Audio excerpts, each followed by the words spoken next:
하나님 말씀은 신약 성경 312페이지, 신약 성경 312페이지, 에베소서 4장 1절부터 6절까지 봉독합니다.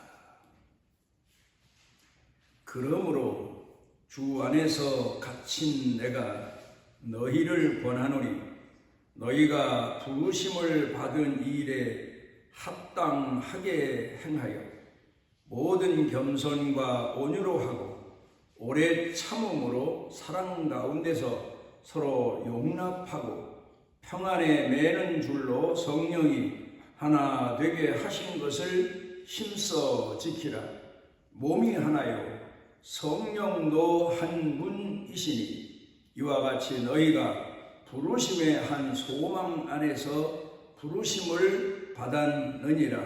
주도 한 분이시요 믿음도 하나요 세례도 하나요 하나님도 한 분이시니 곧 만유의 아버지시라.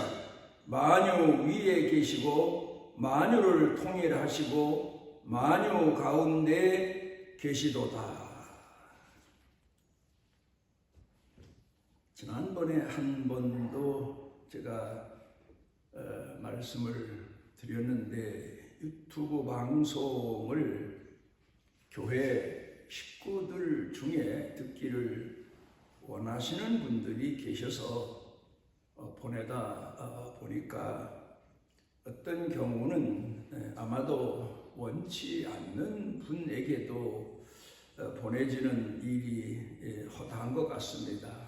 이 일에 대해서 먼저 사과의 말씀을 드리고, 제가 무슨 잘나서 여러분들에게 말씀을 전하는 게 아니고 혹 참고가 되실까 해서 제가 나이 들어가며 하나님 말씀을 묵상하면서 깨닫는 그런 내용들이 예전에 미처 깨닫지 못했고 알지 못했던 내용들이 알아지게 됐고 깨닫게 됐고 해서 신앙생활에 참고가 되실까 해서 제가 유튜브 방송을 보내드리는 겁니다.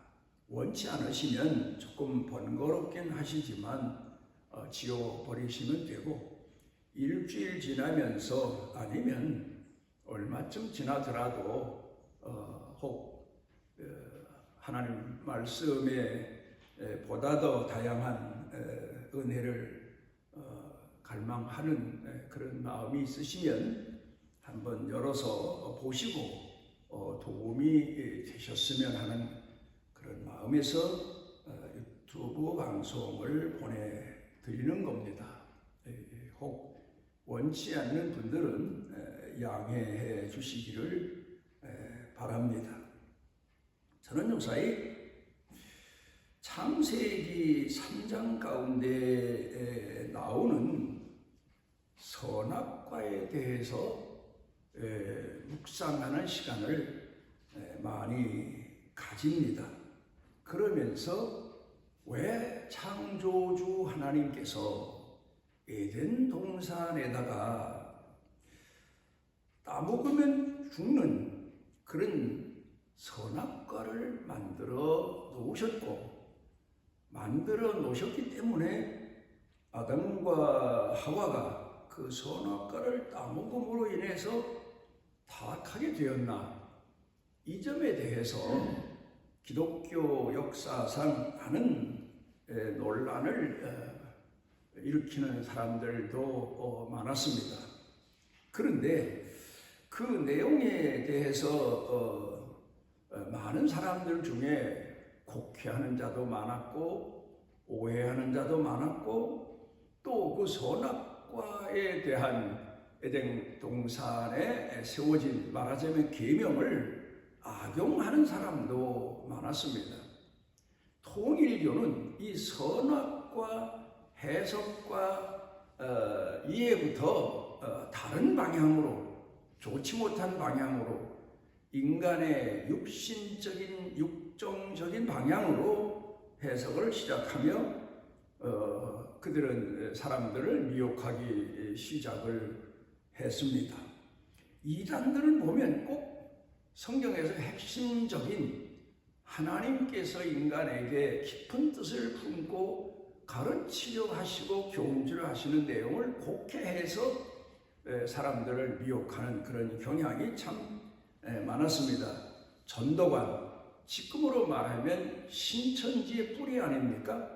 그 전도관은 말하자면 보혜사 성령에 대해서 곡해하기 시작을 해서 이단이 되어버렸고, 또 지금 한국에 조용하게 신천지처럼 좀 혼란을 일으키며가 아니라 조용하게 번져가는 하나님의 교회라고 하는 것, 그것도 결국은 성령을 곡해해서 사람들을 미혹하는 이제 그런 방향으로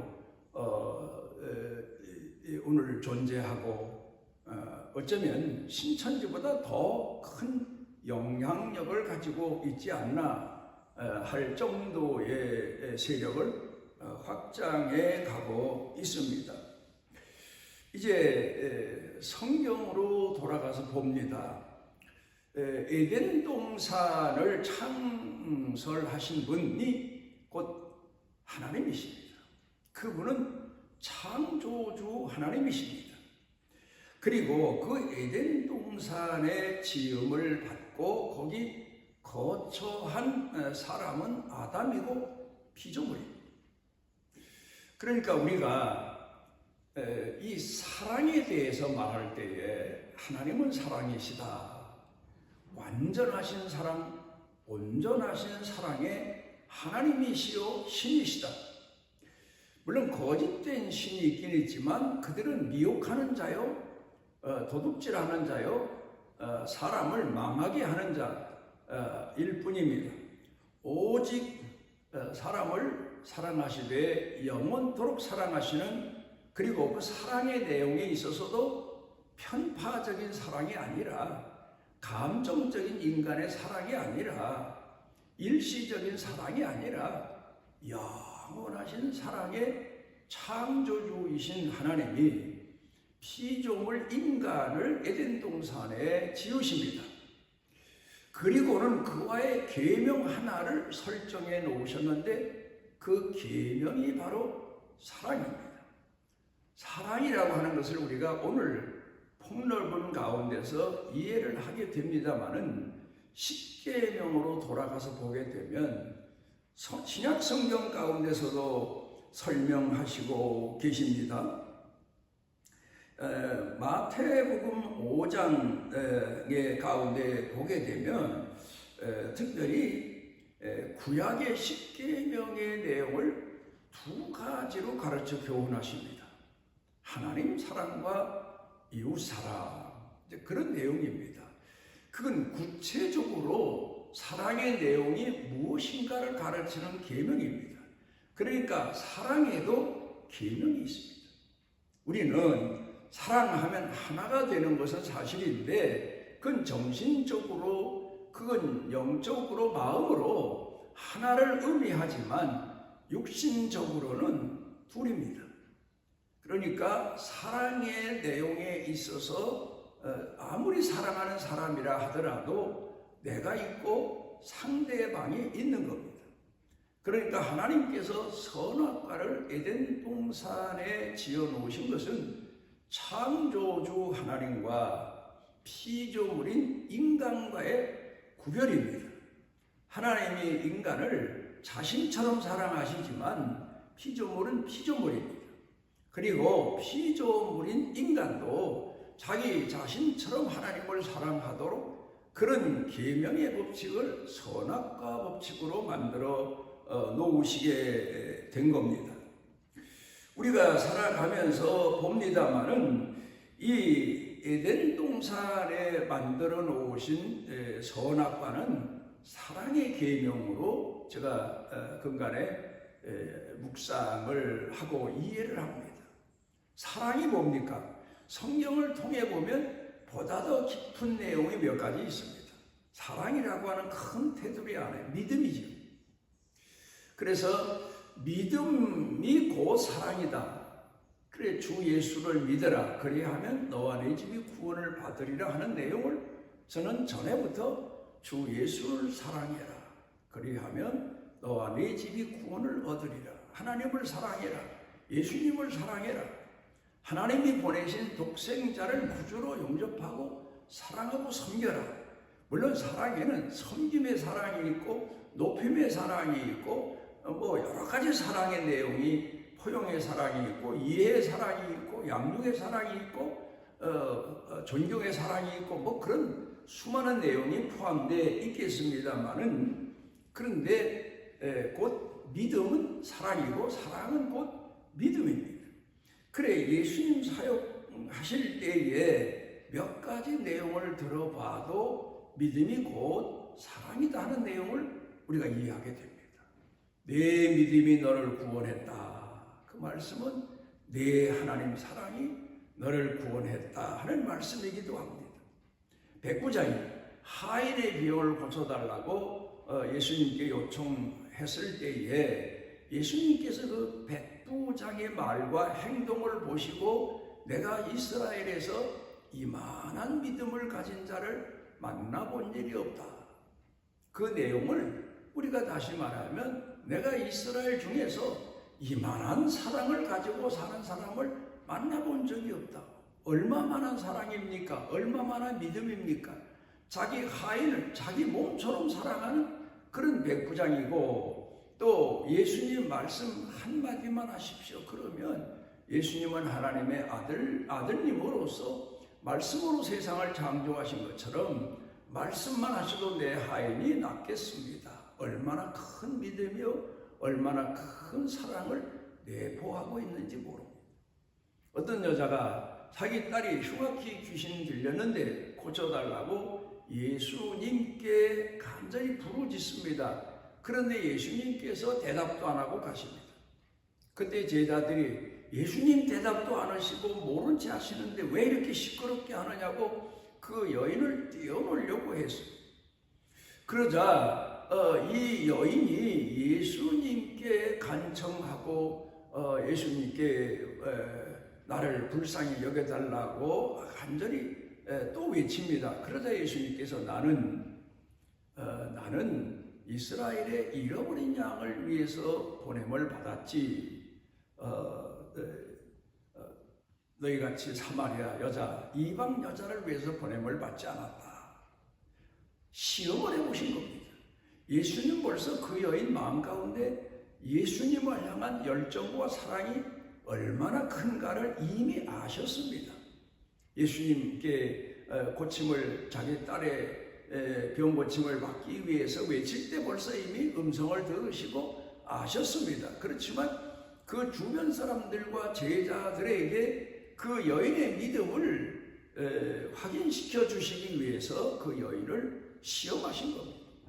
성경 가운데 보면 하나님께서 우리가 믿음을 가지고 사랑을 가지고 하나님을 공경하지만 가끔 어떤 사건을 통해서 우리 속에 있는 믿음과 속에 있는 사랑을 확인하시는 그런 사건을 일으켜서 우리 믿음을 더 성숙하게 하고 확인해 주시는 경우가 있습니다. 그랬더니 여자가 옳습니다. 그러나 주여 개들도 주인의 상에서 떨어지는 부스러기를 먹나이다. 예수님으로부터도 그렇게 무시와 멸시를 받으면서 개 취급을 받고 사람 취급을 받지 못하면서도 그가 자기 딸을 고침받기 위해서 또 그런 딸을 고쳐주실 줄로 믿고 예수님께 외치고 간절히 부르짖을 때 내 믿음이 크다. 내 믿음이 참으로 크다.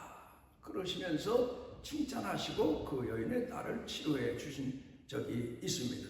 어쨌든 이런 얘기를 하려면 끝도 없습니다. 그런데 아브라함의 믿음의 조상으로 우리가 알고 있습니다.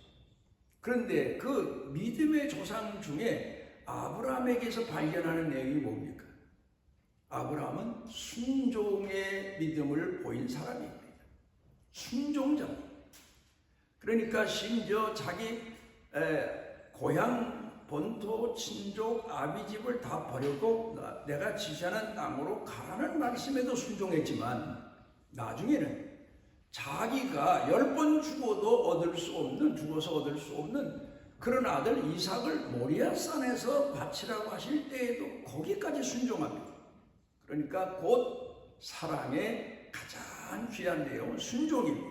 그러니까 자기가 이해가 안 돼도, 아담이 하와가 이해가 안 돼도 하나님이 따먹지 말아라 하신 내용을 지키면서 순종했더라면 죽음을 보지 않을 수 있었는데 결국 불순종해서 선악과를 따먹고 타락하게 되지 않습니까? 그런데 아브라함은 하나님께 거기까지 순종합니다.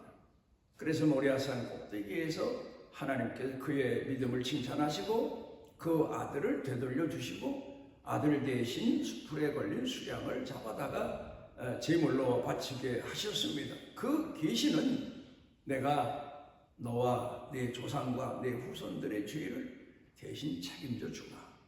내 아들 어린 양을 이 땅에 보내서 대신 제물되게 하마 하시는 약속을 하나님께서 그 모리아산에서 하신 겁니다.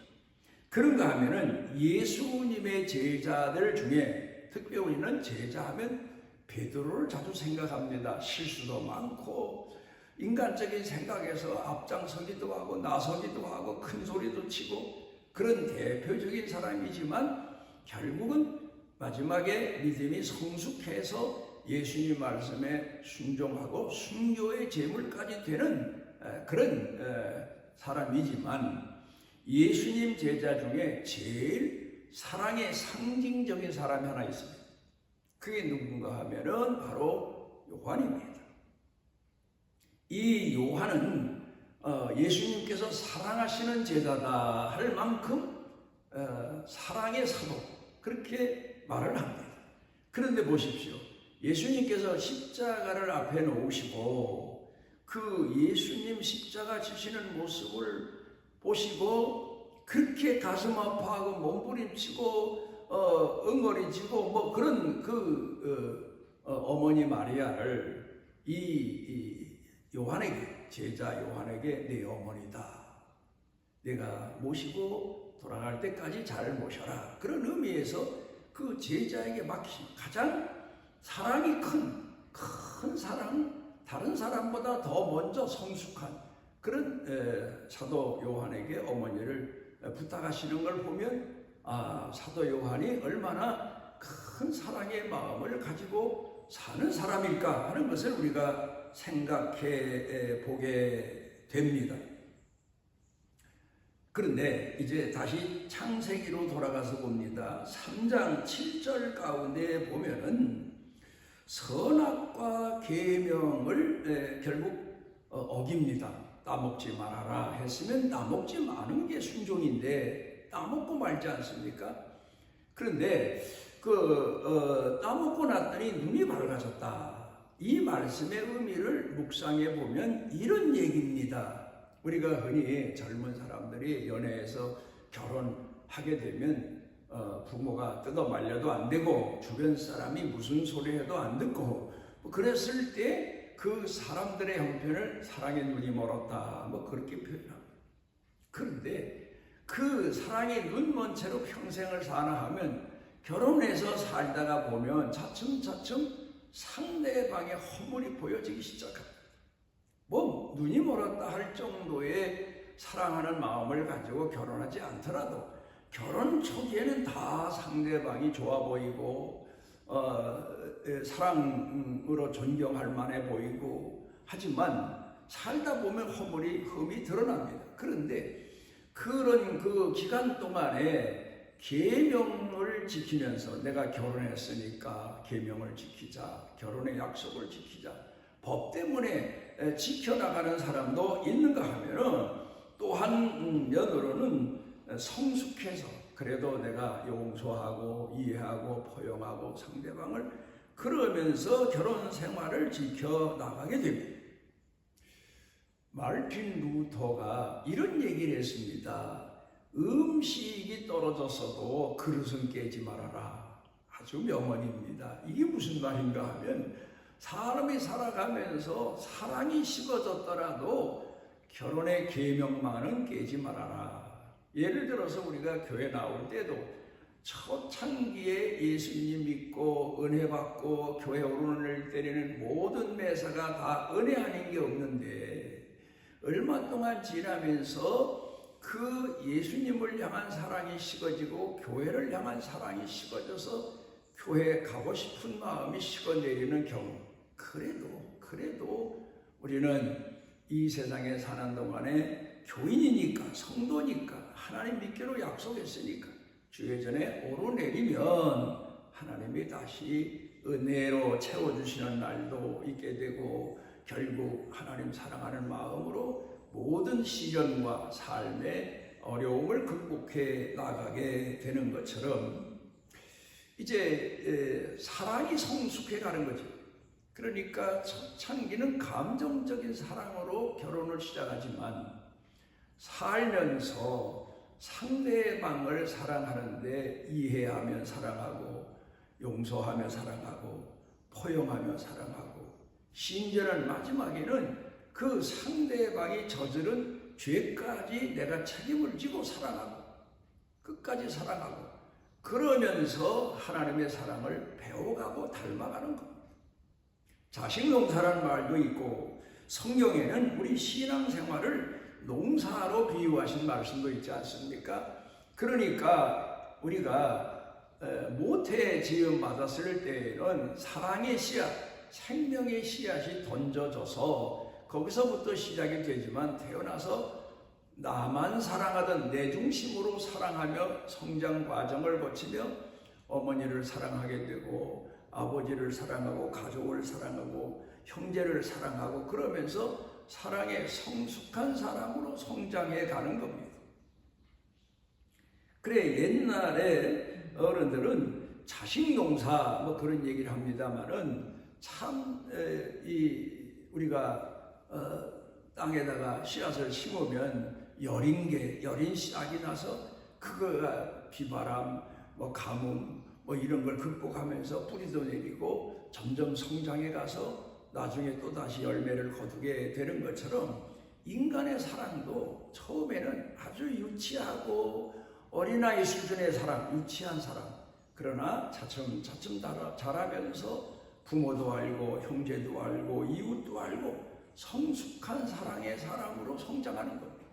그러다가 부모가 되면 결국 자식이 잘못한 죄값도 다 물어주는, 그러니까 하나님께서 우리에게 보여주신 사랑의 계시처럼 우리도 자식을 위해서라면 내 목숨까지 대신 내어놓는 그런 성숙한 사랑의 사람으로 자라가게 되는 겁니다. 그래서 저는 선악과를 에덴 동산에 만들어 놓으신 것은 하나님께서 에덴 동산에다가 바로 계명 하나를 주셨다. 그 계명은 곧 사랑이요, 순종이요, 믿음이다. 그렇게 이해를 하게 된 겁니다. 네, 이제 예수님께서 마태복음 5장 17절에서 이런 말씀을 하십니다. 내가 율법이나 선지자를 폐하러 온 줄로 생각하지 말라. 폐하러 온 것이 아니요 완전케 하리라. 율법의 완성이 어디 있습니까? 사랑입니다. 또 마태복음 5장 20절에 너희 의가 서기관과 바리새인보다 더 낫지 못하면 결국 천국에 못 들어간다. 이 말씀을 우리가 사랑으로 이해해야 됩니다. 너희 의가, 그 말씀이 너희 사랑이 서기관들과 바리새인보다 낫지 못하면 결단코 천국에 들어가지 못하리라.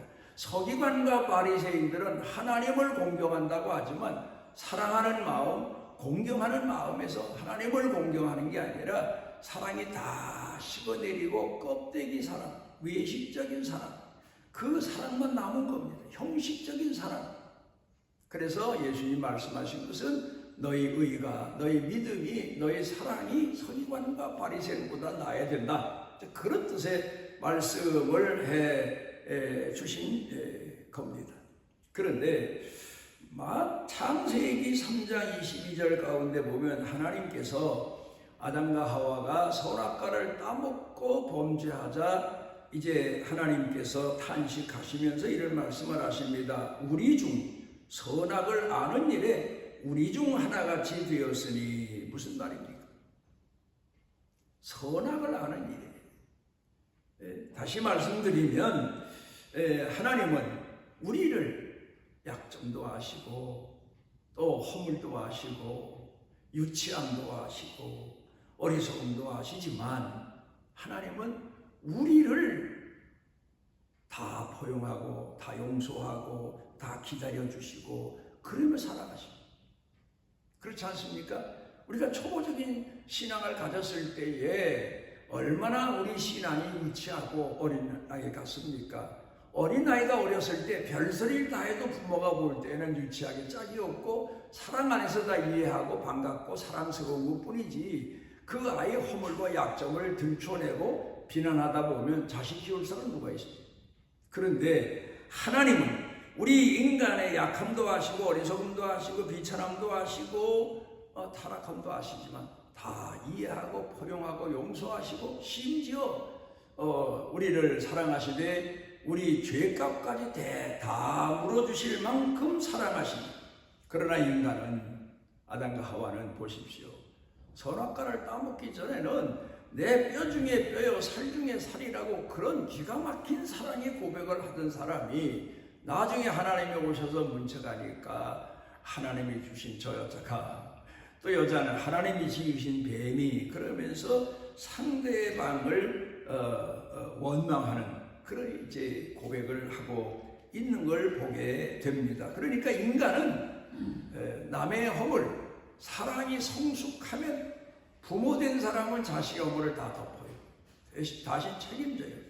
그러나 부부간에도 우리가 살아가면서 상대방의 허물과 상대방의 약점을 보이고 알아도 그걸 다 내가 포용하고 용서하고 이해하고 상대방의 잘못값까지 내가 다 물어내는 그런 사랑으로 성숙해 가는 게 하나님 닮아가는 거란 말입니다.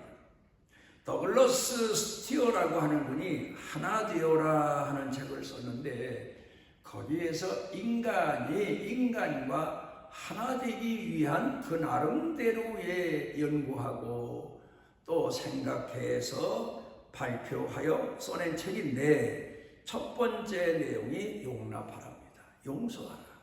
용서하지 않으면 누구와도 하나가 될 수 없다.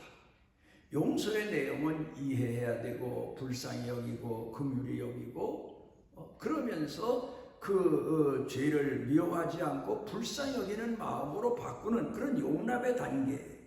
그 다음에 마음을 개방하라. 내 나름대로의 생각 가지고 마음 가지고 상대방을 사랑하지 말고 마음을 개방해서 상대방도 이해하기 시작해라. 그 다음에 세 번째가, 그 다음에 상대방을 보살펴줘라. 그래 하나 된다. 뭐 그런 계명 같은 책을 썼습니다만은, 오늘 성경 본문 말씀 가운데 보면은 서로 사랑하라. 사도 바울이 가르쳐 교훈하는 내용입니다. 요한복음 13장 34절 가운데 보면 예수님께서 이런 말씀을 하십니다. 이제 십자가를 앞에 놓으시고, 그리고 제자들과 성만찬을 가지시고, 그리고 제자들을 권고하실 때에 새 계명을 너희에게 주노니, 새 계명이라고 했습니다. 서로 사랑하라. 그러니까 옛날에 십계명 이런 계명을 없이 하거나 무시하신 말씀이 아니라, 그런 모든 계명의 완성은 오직 사랑이다.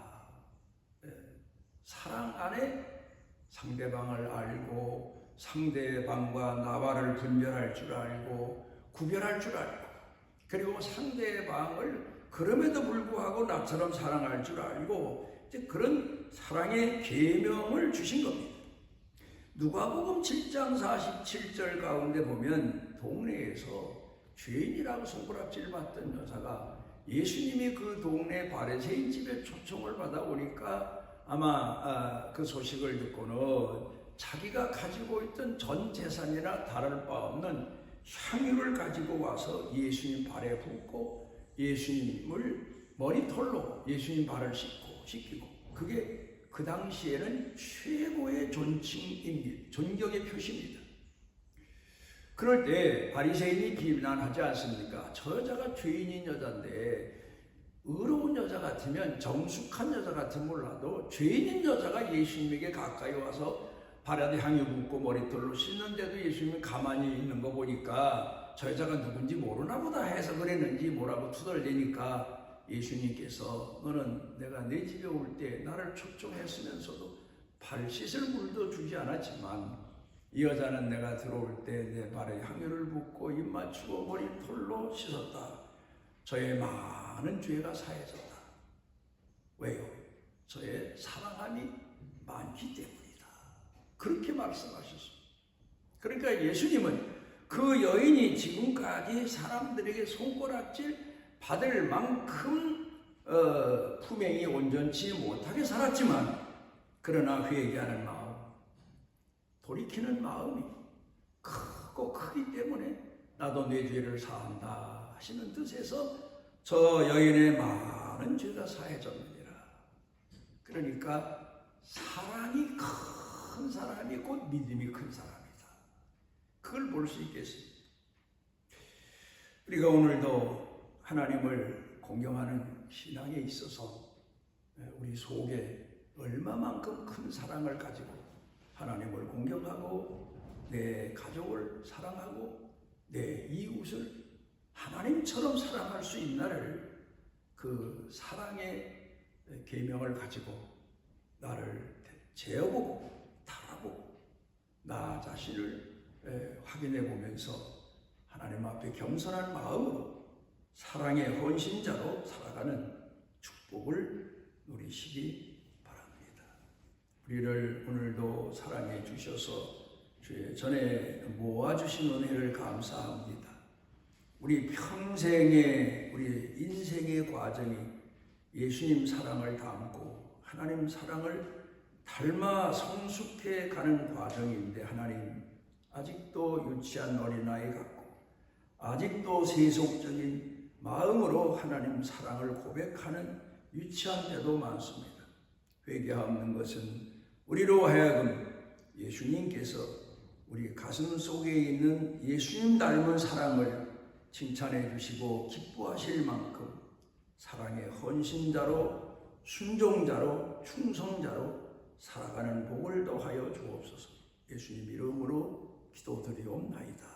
이스라엘의 하나님 여호와께서 그 날개 아래 보호를 받으러 온 내게 온전한 상 주시기를 원하노라.